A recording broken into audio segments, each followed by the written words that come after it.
Hello everyone who's, I am BorderWise and welcome back to From the Depths. It's that time again. I'm in a rush and I need to record something, otherwise I will feel bad. It's the build menu walkthrough, we're coming back to it. So, last time, firstly kill Rambot. Bleh! And perfect faceplant. Last time we covered AI blocks, which are a pain in the butt. And why the thumbnail of that video is just Sooty giving a real side-eye to the mainframe, because who hasn't done that who has played From the Depths, like ever? So, today is fuel engines. And I'm not going to go into too much detail about it, we're just walking through the blocks. To start off with, fuel engine generator. But first, we need to put some fuel down. So I'm going to put a fuel right on top of Rambot, so we do not see their disgusting corpse. And there we go, we're all good now. And we've got materials, good. So, fuel engine generator, starting point, key piece of every fuel engine.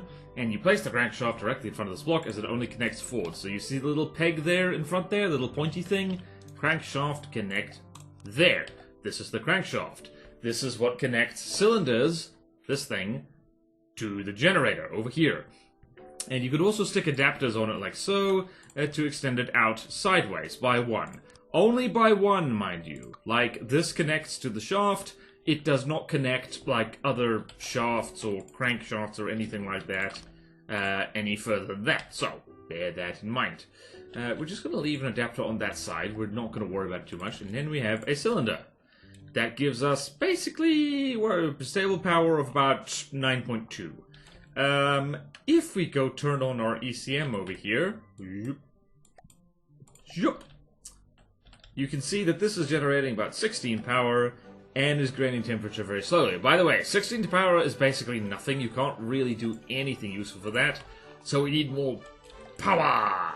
Thankfully, up here, we have something that adds power. And over here, we also have something that adds power. So, rule of thumb with fuel engines, and bearing in mind this is From the Depths, there are very few hard and fast rules unless you've done the math. There are only helpful guidelines. The helpful guideline here is, when you build a fuel engine, do you want it compact and inefficient but very powerful? In that case you want an injector.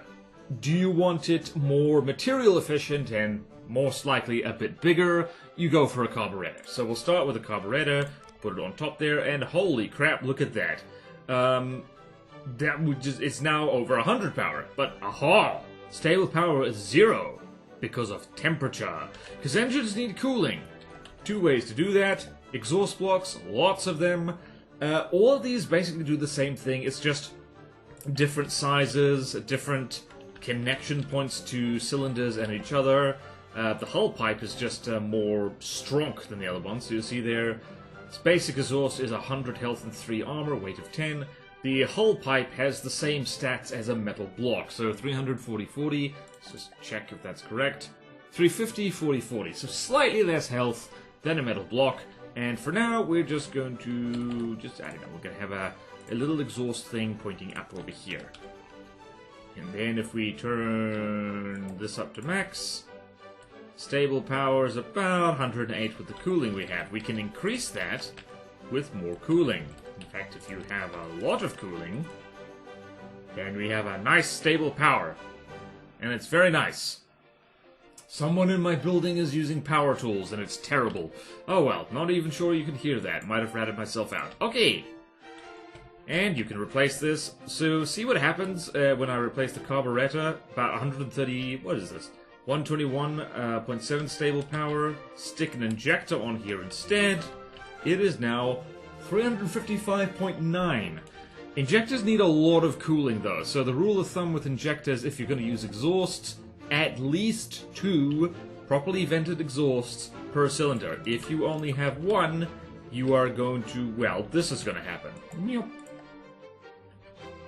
Average temperature, rising. Oh no, it's rising too high! And the thing is going to make the sound that, like, From the Depthians generally dread quite a lot. Actually, it is holding. That is impressive. Ah, maybe just 1.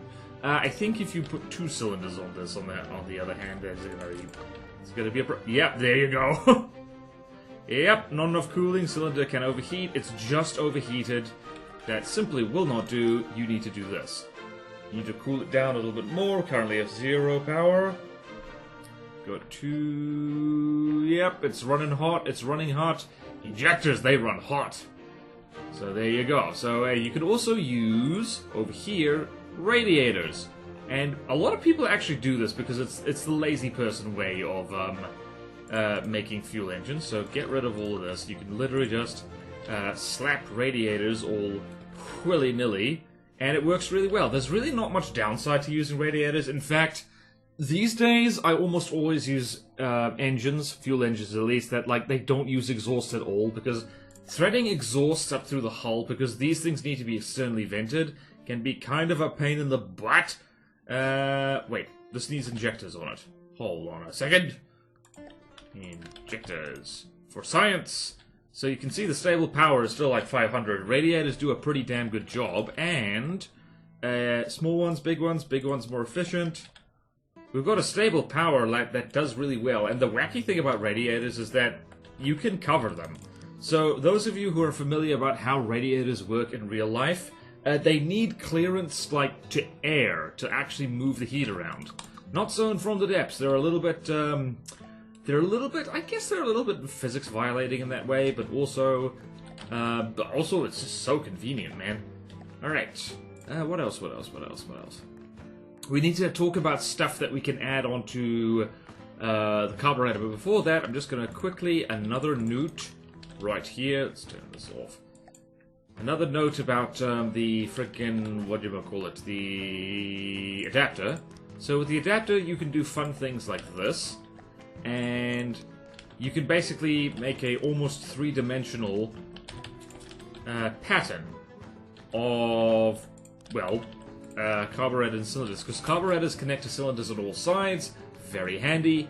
And now we've got, like, well, we've got almost 1,000 power just with this little pattern right here. We're not going to do that just yet. We need to focus. Focus, I say. So we're here, and let's just, I don't know, stick a friggin', do a bunch of radiators over here for now. Actually, no, we don't, because we're going to do fun things. Carburetor. So stable power is nothing. Alright, we'll have one radiator as a treat. And that should do. So we've got our carburetor over there, but there's fun things we can add to it. The first thing is the supercharger. So, the supercharger basically makes them more efficient at low RPM, which I think is rotations per minute. So, if you hop into the stats here, let's get rid of the supercharger, you'll see, where's this? Power per material at the output, so 25 to 100%, power per material at 25% is about 500, Control Y, now it's about 656, so, literally the most efficient kind of fuel engine you can make is something that has 5 superchargers attached to a single carburetor, because as you can see, that is a stupid amount of power per material burned at the lowest, at 25% power. So, fun thing you can do with this is that you can actually limit the RPM to 25%, which means that this thing is only going to be at its most efficient. And if I turn this off, I'm no longer gifting commodities, and let's do exactly 84 power, and you can see how slowly our materials tick down. It's gonna take a while, because it's like, is it even gonna like tick down? Ah, we might be reclaiming stuff. Yep. We've got friendly salvage, so like you literally are not gonna see this thing run out of materials. Dear. So yeah, that is basically superchargers in a nutshell. Higher efficiency, low RPM, but then you get to the carburetors, of which there's 2 kinds. There's carburetors which effectively act like exhausts, and that's the cylinder turbochargers right there. So let's just turn off our ECM jammer, which is oh so handy, and gonna get rid of these things right here. We're gonna start with the cylinder ones because they're a little bit easier to wrap your head around. Let's do that. So, this thing is an exhaust, and exhausts can connect to it. Whenever I use carbureted turbochargers, I prefer using these because they're much easier. I don't know, they just wrap my brain around. But turbochargers increase the efficiency of the fuel engine at higher RPMs, which is quite handy. So this does have clearance, but I'm going to give it this anyway.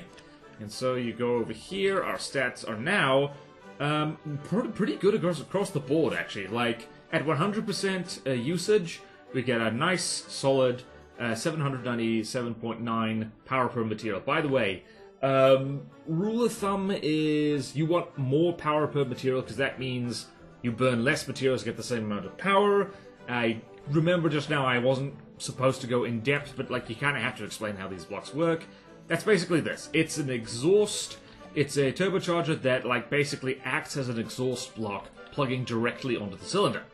Now we talk about the other one, which I always have a headache wrapping my head around. The carbureted turbocharger. Oh, by the way, with both turbochargers, that white thing at the top. Let me turn off block highlighting. Where is it? Block connected highlighting off, so you can see what the hell we're doing. Right, so that white thing at the top plugs into the carburetor. That goes for both of them. And the cylinder version, same thing here. If you only do this, it's acting as an inline turbo, which means you can thread exhausts through it, and it's very handy. If you do this, it just does not work, because the whole point of this thing is that it connects to the carburetor. Alright, so, bearing that in mind, the carburetor turbocharger does not connect to the cylinder. In fact, it physically can't. You can do that. It is not connected to the carburetor, and it's not connected to the cylinder either. That is not its job. Its job is like so. You can do things like this. So this is something which you thread exhaust into it, and you can see it uses 0 out of 6 exhaust pressure. I never bloody remember how this works. But this is where the exhaust spaghetti comes into it. So, if you do this, see there, and we do something like this. Get rid of that, and you'll see exhaust pressure is about 0.5 out of 6, and there is a nice little boost to how efficient this thing is. And it can be very efficient if you stack this correct. This is where the real fuel engine nerdiness really comes into it, because you can do stuff like this. So let's just see if I can make this happen. I don't think it matters what direction the pipe flows in, so long as it flows through a bunch of them. You'll see not a lot of stuff is actually getting in there. So you know what we need? We need to thread more exhaust through this. We don't actually have that much exhaust, which is a bit of a problem. So for big, hyper-efficient engines, at high RPM, these inline turbochargers, whether they're, like, you know, to the carbureted versions or just cylinder ones which aren't connected to the cylinder, that's your high-efficiency, high-load engines. And you can do all kinds of wacky things with hybrid engines and stuff like that, but that's basically it. Like, I've made fuel engine tutorials before. I recommend you go see them for more details, but this is the blocks. There's not that many. You've got your main generator, you've got your crankshaft, you've got your adapter if you need it, you've got your cylinders. You're basically always going to have fuel engine generator, crankshaft, cylinder. Choose between carburetors and injectors. As a general rule, you can mix them, there's not much point.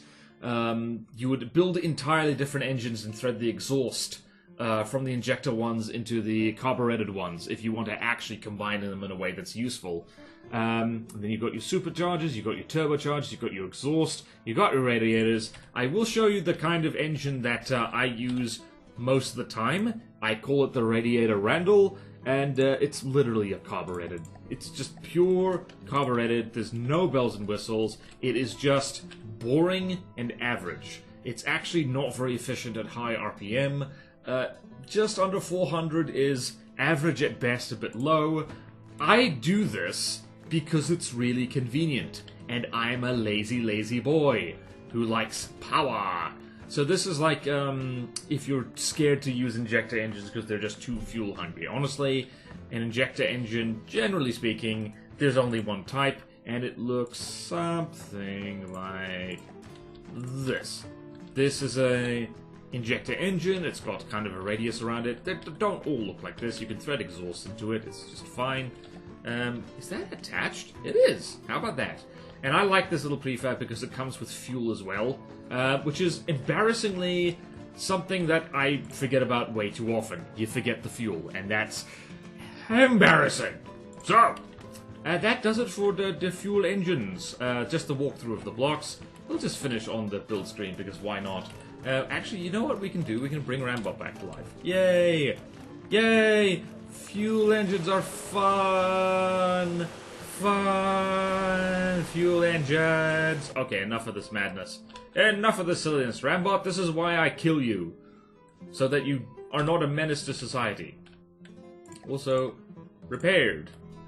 Rambot, pose. Pose for the picture. Fuel engine. Ta-da! Rambot is standing on the fuel engine that they have slain as a trophy. Anyway, this is getting silly. Thank you all so much for watching. Please like, comment, and subscribe if you want to see more videos like this. Support me on Patreon or YouTube membership if you like. It really helps, and there's fun perks in it for you. Like, get the lowest tier, access to a Patreon-exclusive Discord, and at higher tiers, I will review your craft, build you more craft, draw you art, all that good stuff. Do come along, say hi, and I stream from the depths on Twitch. I used to do other streams, not doing that at the moment, but watch this space. They'll come back eventually, probably, hopefully. Anyway, have a fuel engine happy day, and I will see you next time in From the Depths. Farewell!